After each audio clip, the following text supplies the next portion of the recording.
क्या डाल दे रू मेथी हो, मेथी डाल के तब तेजपात डाल दो जी। तो मैं 2-3 गो मरचा तोड़ के डाल दो जी, है नु। हाँ हाँ, और जब ये पाक जाई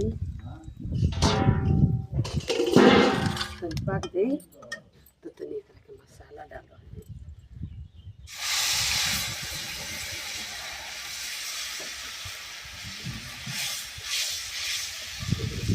टमाटर डाल दो जी,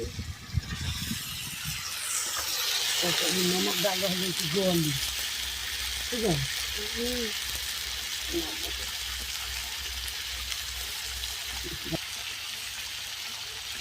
ला दही अच्छे से दही अब मसाला ही पाक गए डबक गए। अब एकरा के हेंगनी डाल दी हलो,